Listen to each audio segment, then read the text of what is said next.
York Jets first-round selection, fullback, Roger Vick, Texas A&M.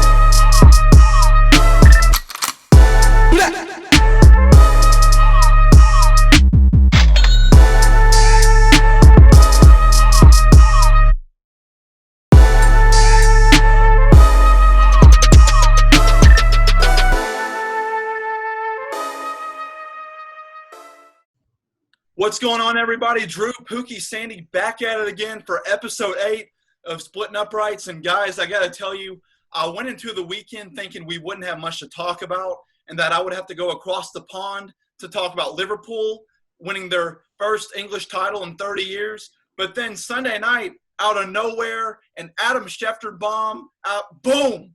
Drew, what the fuck happened on Sunday? Cameron Newton got signed. Not only just signed in the NFL, he was signed to Sandy's team, the New England Patriots, baby. 1-year deal, incentive-led deal, but he's still $7.5 million for the year. Like, Pookie, if we were odds about where Cam Newton was going to sign, if you and I had been making odds, he's at the bottom of the – Patriots are at the bottom of the list. He just doesn't fit like what you expect from a Bill Belichick New England Patriot. He has a huge personality, and there's not anything wrong with that. It's just the opposite of the direction you think Bill Belichick would go. And like, I don't know, it's crazy that he was willing to sign him, because if you were thinking he was going to sign somewhere, you would have thought, okay, maybe he goes to Cleveland to give Baker Mayfield some competition. Maybe he goes to the Jaguars, who need a quarterback. There's a lot of teams that you could say he might have had a chance to go to, but Bill Belichick's Patriots were like the last one I would have thought for him to go there. I think there are 30 quarterbacks in the league that make more money than the Patriots are spending on the 4 to 5 quarterbacks on their roster right now, including Cam Newton. You wanna know a crazy little stat here, Sandy? I saw yesterday. This better not be the stat I was going to bring up, but let's hear it. The stat was that Cam Newton and Jameis Winston combined is still less than what Chase Daniel's being paid to be a backup quarterback for the Lions. The best position in pro football, besides being like the best punter or kicker, is the best backup quarterback. You make all that money, you got to be ready to go in. And I wonder what his career earnings are. It's got to be. Because he's bounced around to multiple teams as a valued backup, and he's made a lot of money. Well, Drew, it's like what we talked about last time with Jamal Adams. You know, he's the best defensive player on that roster. He's the best player on the Jets roster. It's just the spot he's in at the moment. And, I mean, to be fair to Jameis Winston, he's a backup quarterback in New Orleans right now. Cam Newton isn't necessarily a backup quarterback. But Chase Daniel is, and to be making that much more money is. I don't know. It's kind of crazy. I got the stat of the day, and then we're going to introduce Drew's new segment. Fellas, this is the stat of the day. Bill Belichick has coached over 360 games. I think it's 361. Probably should have looked that up before we started. I'm going to let y'all guess. How many games do you think – under Bill Belichick, have the Patriots started a quarterback that was not drafted by the organization? 361 games. I would say almost every game. No, I'm talking about where they have started a quarterback who was not drafted by the Patriots. Yeah, 0 games. I think every game that started, it's been like a quarterback. And Matt Castle. No, they were drafted, right, by the Pats. Patriots. Mm-hmm. Jimmy G was drafted by the Patriots. Jacoby Brissett was drafted. Yeah, it's 0. Baby. No, this might be the first year. I mean, it will. most likely. But we'll get into that. We're going to save that. I mean, that just out of nowhere on a Sunday night of all – and then an hour later, we get the report detailing the penalties against the Patriots for the Bengals mishap. I don't know if you want to call it mishap. Talking about it. Like, what? How are we not, like, in a fury for them doing that shit? Because it's not like they haven't been caught doing it before. They have. But they're still doing it? Come on, man. Like, Bill Belichick, no fucks whatsoever. Chill out. It's the Bengals, bro. If you were on the side of a cliff hanging off and all you needed was one fuck to be given to you to get up off the cliff, and Bill Belichick was there and he had a pocket full of fucks, he wouldn't give it to you. That's straight out of the Chris Rock playbook. He's right. I don't know. Drew, let's move on real quick. You have a new segment you want to roll out today. What are we doing here? Yes, I'm going to play the noise. It's not going to be a weekly thing like Soccer Talk, but whenever you hear this, if it loads. Damn, man. Awkward. It's in the game. Whenever you hear EA Sports, it's in the game. That means it's time for some video game chat. Today, I've got two big things. First thing, Madden 21 came out with kind of more details on their face of the franchise. Last year, we got a face of the franchise where you basically were Cardell Jones of the 2015 Ohio State Buckeyes. You play 2 games, you become a first-round draft pick. This year, they're allowing you to go a little bit deeper. Back in NCAA 14, you were able to play your whole high school season, and then you earned like a spark rating, and then you went to your college of choosing. Well, now you basically get to do kind of the same thing. I don't know how in-depth you're going to be able to play at the high school, but you're going to be able to choose a high school. You'll probably be able to play the state championship, maybe a couple games in the regular season. And then you get to go to college. Again, don't know how many games you're going to play at the college level. But then you're going to get drafted into the NFL, which is a pretty cool thing to do because it allows you to have more of a backstory to this player instead of just playing 2 games with him and moving on. Another cool thing they added was you're now able to choose. You're gonna have to start out as a quarterback, I think, in high school. But then after high school and maybe college, you get to choose if you want to be a running back or turn to a receiver, which is again another cool outlet. Because last year, a lot of the players getting drafted were to the Dolphins, to the Broncos, quarterback needy teams. This allows you to go to potentially like the Chargers, who maybe need another running back or someone like that, or a receiver. Allows you to kind of play different roles and allows you to have different avenues. So that's kind of Madden 21. Call of Duty Modern Warfare came out with Warzone Season 4 update. The GRU and the MP5 got nerfed. That's big because that's what everyone was using. There's now snipers in the gulag. There's a new contract out to where it's kind of like a fire sale. If you get it, you have to go like 400 to 500 meters, and you able to have everything's on sale. And then the last thing is they added shoot the ship back, baby. Everyone was pissed off that they took away shoot house and shipment. They brought him back. Let's go, baby. Drew. Yes. You're a nerd. Hey, you gotta stay in the community, man. You gotta stay in the community. I love life. Hey, I watch Twitch like almost every day. Sub to Tim the Tapman, Nick Merckx, love those guys. You got to stay connected with playing the games.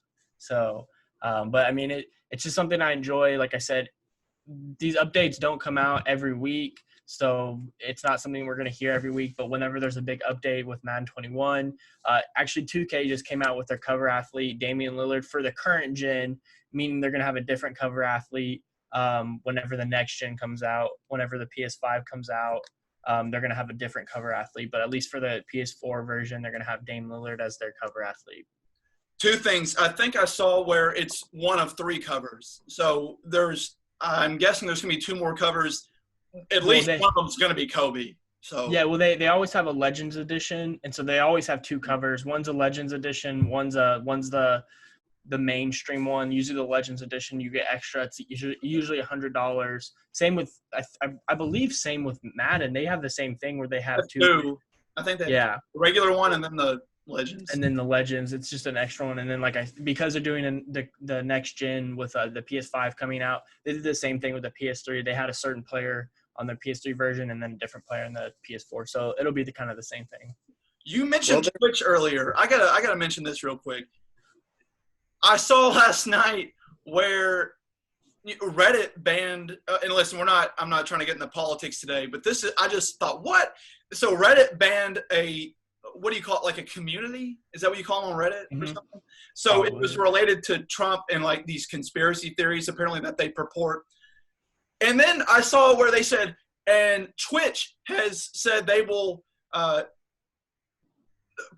ban Trump's Twitch account. I'm like, and I think I saw someone else on Twitter say, wait, my first thing is, who the fuck knew Trump had a Twitch account? Like, it wasn't him, but it was a Twitch account for the campaign. I'm like, what the fuck? It's a streaming platform, so you can really stream anything. It's mainly used for video games, but there's a section called Just Chatting where people will just literally do this and they'll talk to chat and, people will donate money and stuff like that. Actually, funny thing is Ezekiel Elliott, this is kind of news that was slid under the rug. He streams with the Tim the Tap Man guy because he's a Cowboys fan. He left his stream on one time and he goes, man, I'm faded as fuck. And he goes, oh shit, my stream's still on. And he caught the video. I sent it to Gage. He got a laugh out of it. So yeah, it's a big community. There's a lot of things. I mean, Coach Doug's the guy, the part of my take guys, they had 150,000 people viewing the national championship when he was with Tennessee. It's a big thing. Twitch is really big now. And a lot of gamers use it. I had no idea it was just for video games. I thought it was just for video games. I didn't know you could stream anything. That makes a lot more sense. But even then, just reading that, hearing Trump's Twitch account, I was just, dude, what world am I living in? What is it? It's like an OnlyFans for dudes. Yeah.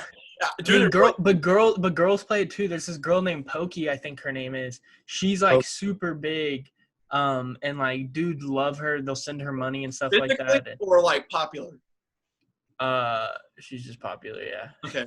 All right. I mean, some of these girls stream just as much as the guys do. Some guys are just bigger but it takes years and years and years to be good on stream. Tim's been streaming for 8 years, and he averages like 30 to 40,000 viewers every day now when he streams. I feel like, okay, this is like more of a critique on society. I'm not like criticizing anyone who would do this, but I'm saying like I feel like if you're a girl and you were like pretty attractive, you could easily get 50,000 creeps to watch you play video games every night, no matter how good you are, how bad you are, no matter what game you're playing. There are just that many creeps out there. It's not hard to find out when like you go on Paige Sporenek's Twitter account, the celebrity golfer. Well, I say celebrity, she's actually a pretty damn good golfer on her own merit. But just a lot of creeps, man. And they'll watch anything. Even the Tim guy, he literally turns on his stream. He'll have like 20,000 viewers in the first like 10 minutes, and he'll get $500 like that. And all he does is just sit there and talk for the first like 30 minutes to an hour before he starts playing video games. It's crazy that like people just like don't, and they're all trying to be the top dono because you get a big shout out and you're on the screen like for the whole day, And I mean these donos are go from like 150 to anywhere to like $500.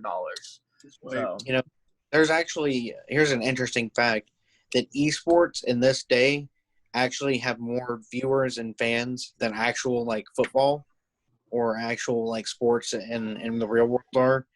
So I think that's kind of interesting how it's progressed, how we progressed as a society for that to be like a fact of the matter. So yeah, I also have a friend. He like manages streamers, and his whole platform was he's trying to find the baddest girls to put on there to get all the creeps to watch him. So it's like it is a strategy being implemented in the community. Do not get me wrong. It is there. It's happening. Pookie, this is not for you, but for those of you who are listening to this and can't see this live, these are double fingers, double birds going up to the esports community. I despise the fact that they are considered athletes, that they consider themselves athletes. I don't want to hear shit about that. You can call yourself competitors. I'm okay with that. But don't for a damn second think you're worth anything in this world, okay? You play video games, and this is a critique for another time. Drew, you're different. You're a good friend. But to the lowly fucks out there that spend their time watching other people play video games, what the hell are we doing? How have we devolved into a society where we walk around watching other people play video games? All right? Grown-ass men do this, for God's sake. And it's not like you have celebrities out there playing video games. You do, actually. Random-ass people who have built their popularity solely based on the fact that they can play with sticks, all right? Back in the day, if you were good at playing with sticks, that meant you got a porn contract. But now, all I have to do is go on Twitch, and I can get 50,000 people watching me play League of Legends or whatever the hell they play.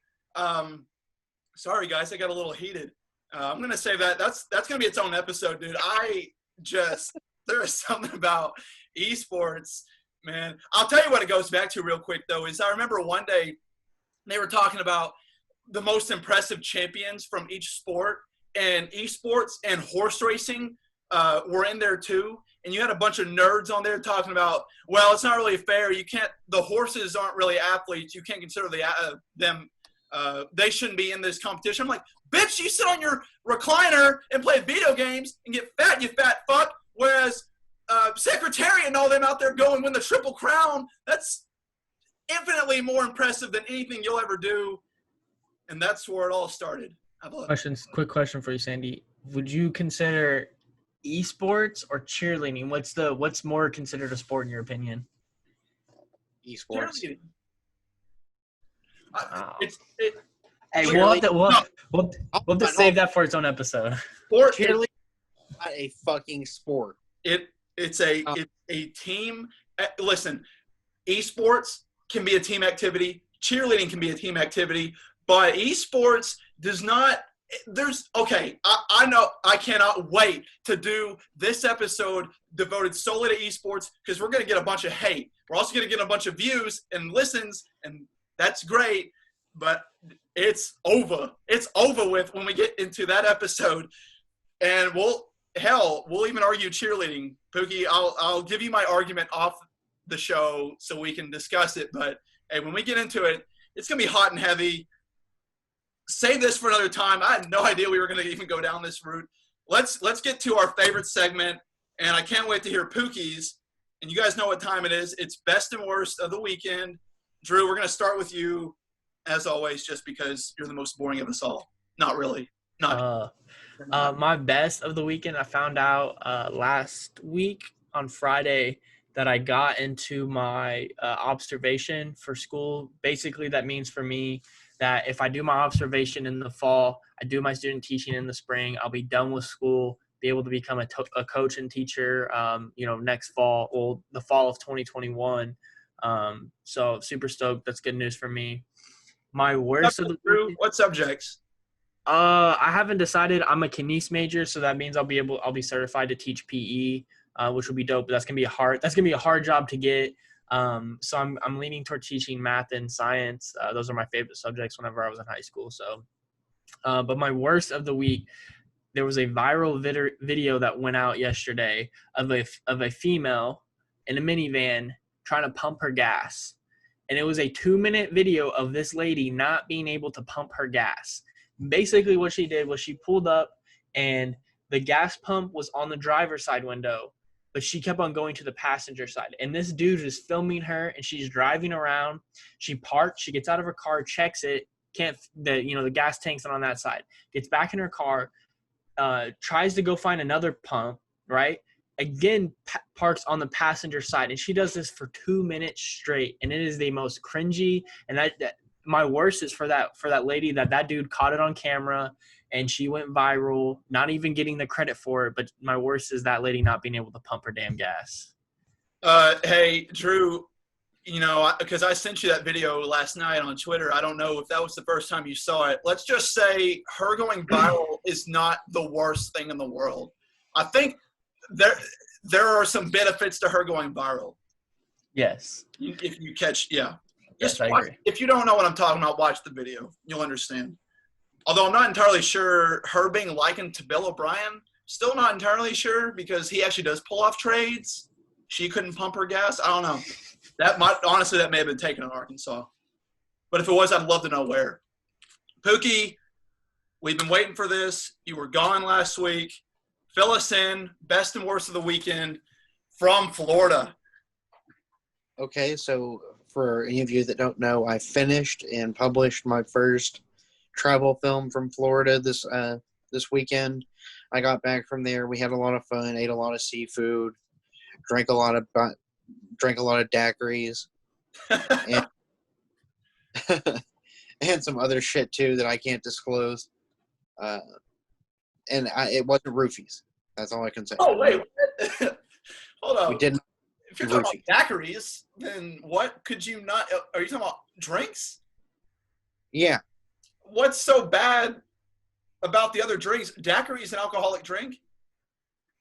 Well, no, I'm just saying that we didn't put roofies in the daiquiris. That's all I'm saying. Cool, because I definitely thought y'all put roofies in the daiquiris. By that, because I knew that's what y'all were thinking. Okay. Thanks for clearing that up. You just had to clear the air. And by the way, this video you did, it's posted on YouTube, right? It is. We can link it in the description. We will. And the worst part of the trip, though, was I was in the water shooting the waves, and some fucking little kid came by me and jumped right by me in the water, and it splashed on my camera and broke the display, the display screen. So now it's just like static electricity going through it, and it's bullshit. I'm going to have to get my camera fixed. That child was later asphyxiated. This is your chance to go on the record and say nothing happened to that child. All right, nothing good happened to the child. Yikes. Oh, man. Drew, I thought it was going to be after 10 episodes where you and I would be facing the chance of being called into court as a witness in a prosecution against Pookie. Exactly. Whoever took the under just made a lot of money. Well, my best and worst are not nearly as felonious as Pookie's. Best, have to go with sportsman. Chelsea, huge 2 wins. Christian Pulisic scoring against Manchester City. So that's a best. Another best, Liverpool winning their first Premier League title in 30 years. My worst, Liverpool winning their first Premier League title in 30. Dude, that team fucking – those guys – oh, my – you just don't hear the end of it with them. Another worst. So I was out running yesterday, and where I run in the hills. Like, that's literally the only way you can run because there isn't anything but hills in my neighborhood. So one of the worst is there was some sort of material. I don't know. It was on the sidewalk, and I was in mile 5 of my run, so I was kind of tired. It was humid outside. I wasn't paying attention. I tripped on the sidewalk, and although my knee did touch the ground, it was a pretty athletic recovery in my opinion. I don't think I lost any seconds off my pace when I went down. I slid along the pavement. It looked like one of those plays where the running back has his knees taken out, but he still stays up and can continue forward. He was never down. Unfortunately, my knee is obvious proof that I was down, but I thought it was pretty athletic, but it wasn't a good look. Thankfully, no one was around. The worst of the worst, though, slightly before this, I was running past a couple houses, and remember, this is all in my neighborhood. And I ran past a fella in his driveway, shirtless, pretty big stomach. He's a hairy guy. Long-ass shorts below his knees, but they're pulled, below his waist. They're covering half of his ass. And I'm like, well, that's great. You're going to walk outside and you got shorts covering half your ass. And so it can't get much worse than that, right? Well, he turns around and turns out he's got nothing in front, baby. He's got nothing in front. We're talking, hey, this is the perfect chance for us to be sponsored by Manscaped because I got to get my man a business card. It's not a good look. Not a good look, and I cannot stand people being naked in my neighborhood.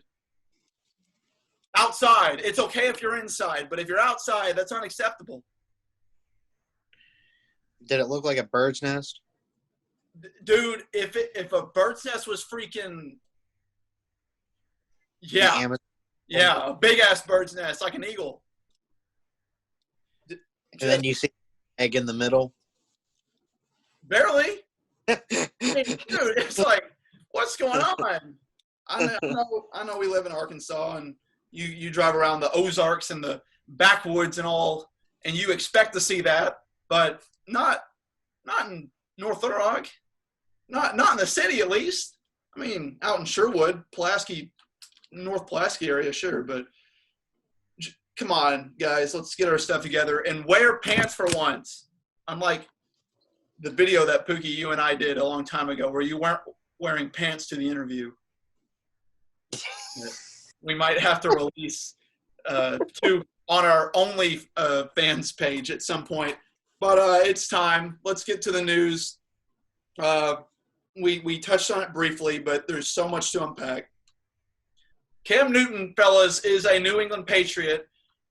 If I told you before the season Lamar Jackson was going to be MVP, Andrew Luck would retire, Tom Brady would be a Buccaneer, Gronkowski would be a Buccaneer, Cam Newton would be a New England Patriot, I mean, that's like some of those scenarios you couldn't have even dreamt of.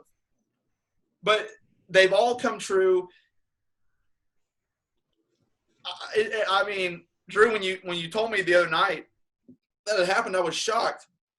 And I'm still taking a minute to adjust and understand that Cam Newton is a New England Patriot. Hey, it's for the better. It's for the better. You know, if he plays anything like he did in 2015, hey, baby, get ready for number 7. I do have – these are just some general questions, though, that I can't wait for the season to get these answered. First of all, I want to know, like, how much of this had to do with the penalties coming from the Spygate 2, whatever you want to call it, with the Bengals.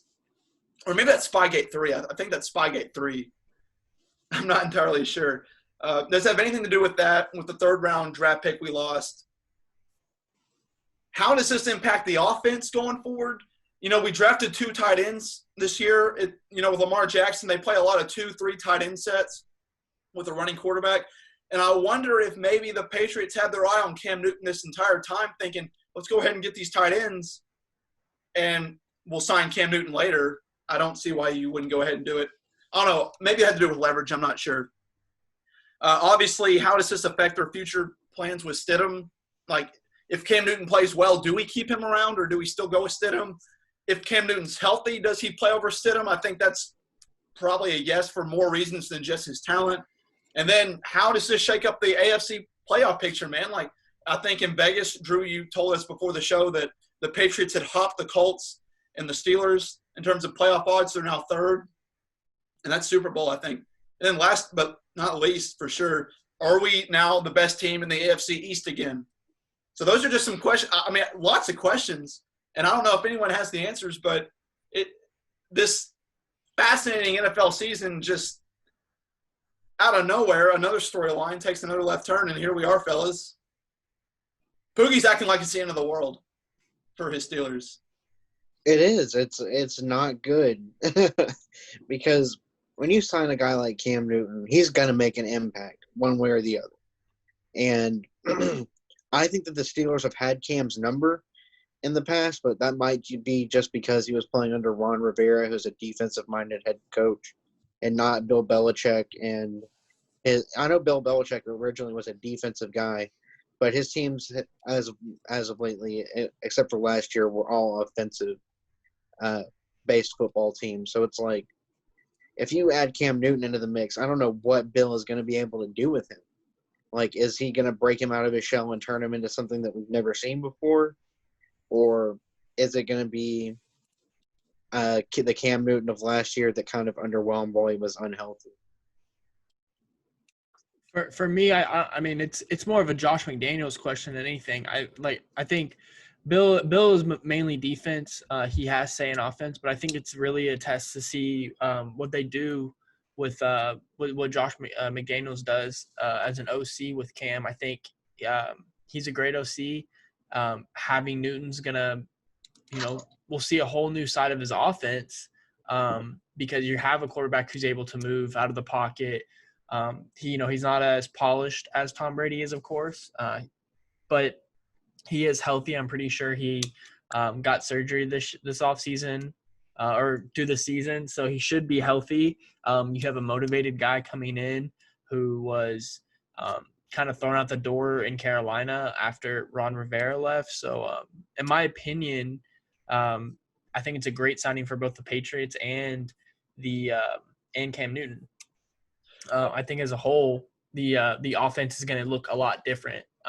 It's going to look different for sure because you have a whole new quarterback with a whole new skill set.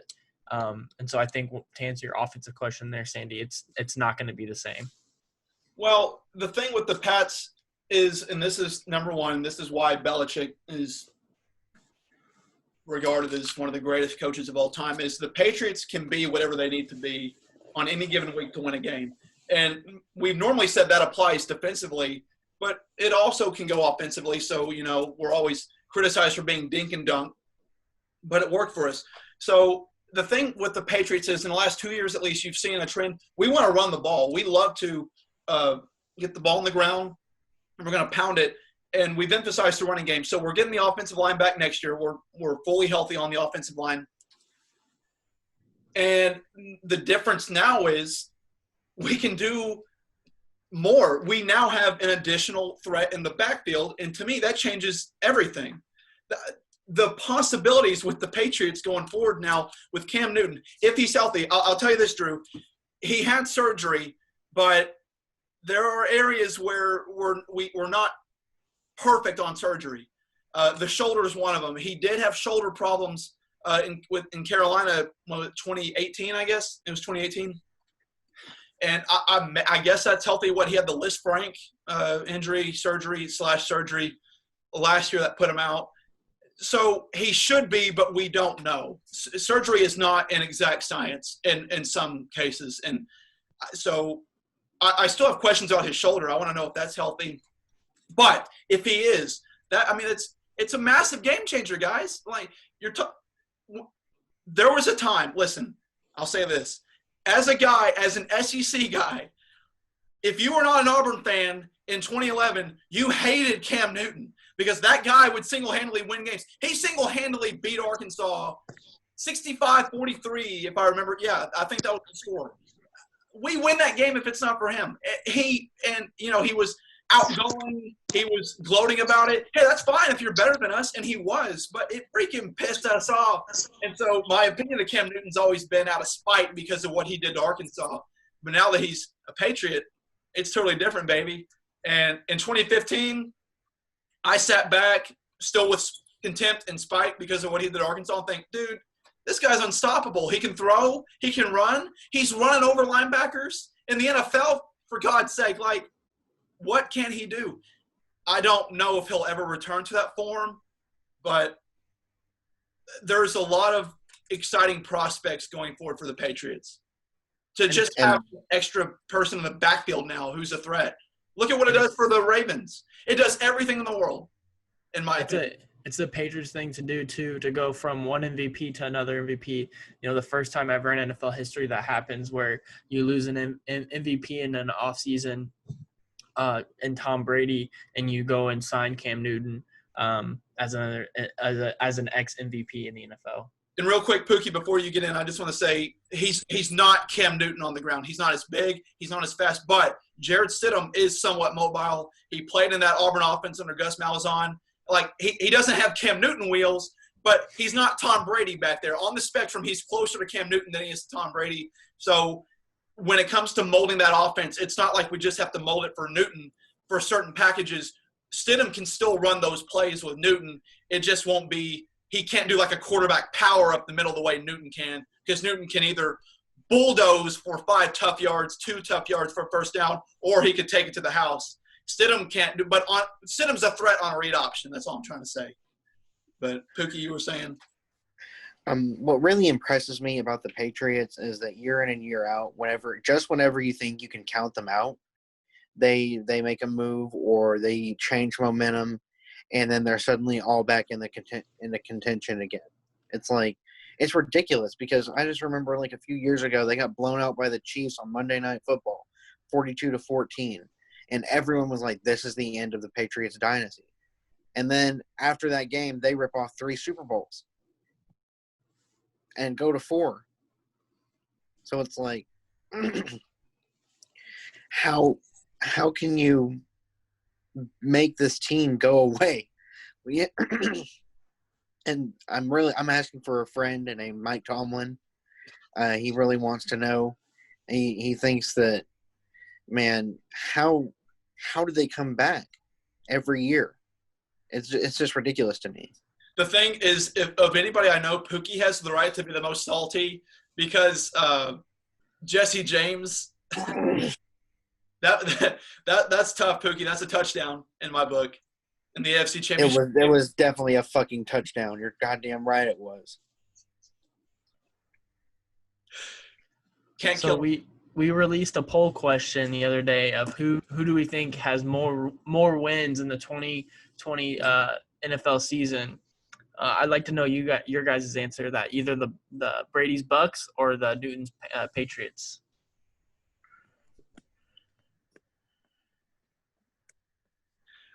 To me, it has to do with schedules. I mean, so the Patriots have the toughest schedule in the league, but you have 8 games. 2 of them are against Buffalo, so those are now toss-ups. And if Newton wasn't on the roster, you'd probably say you'd favor Buffalo in both of those matchups, but we don't entirely sure. I mean, I still feel pretty good about the Jets and the Dolphins.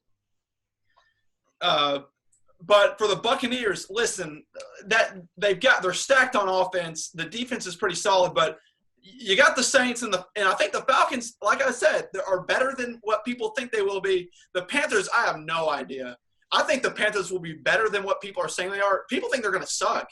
Makes me think I guess I'm going crazy. I don't know. It's for that reason I lean towards the Patriots. It's a toss-up. Pookie, you said the Patriots too, didn't you?